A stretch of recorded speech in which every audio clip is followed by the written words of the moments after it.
I thought I'd never heard this song before, but it turns out I've almost forgotten about it. It's a Lost 45 by Paul Simon, going back to Billboard's Hot 100, July 29th, 1972. And this song is coming in at number 56, up from number 60.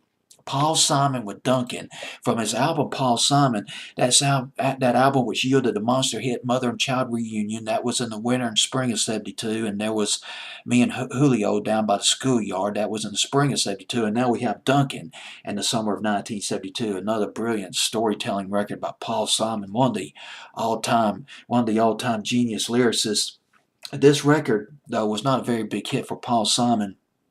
Didn't make top 40, but some talented musicians. Oh gosh, the musical interlude, the flutes, two flutes played by an Indian band. It's Andean. Probably mispronounced the word. Indian band called Los Incas. Los Incas also collaborated with Paul Simon on El Condor Pasa. That's why Duncan sounds a little bit like El Condor Pasa, with El Condor Pasa, which came out in 1970. On this album, Paul Simon, I looked at the personnel. Cissy Houston did some backup vocals on this album.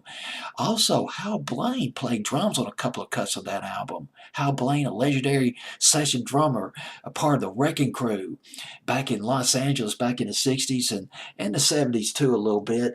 And also Joe Osborne, the legendary Joe Osborne, bass player, played on a couple of cuts on that album by Paul Simon.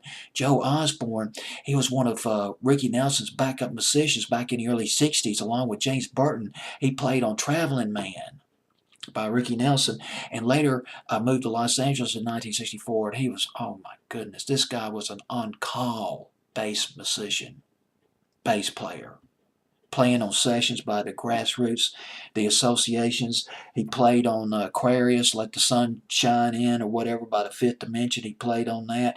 He played a session on Bridge Over Troubled Water by Simon and Garfunkel. He worked with legendary producers and arrangers like Lou Adler, who produced all those hits by the Mamas and the Papas. And he worked with Bones Howe, who produced hit records by the Fifth Dimension and the Association in the 60s. That is Joe Osborne, who played played bass on a couple of cuts on that Paul Simon album. But let's go back to Duncan. This brilliant record, but just never connected like some of his other records have. It peaked at number 52.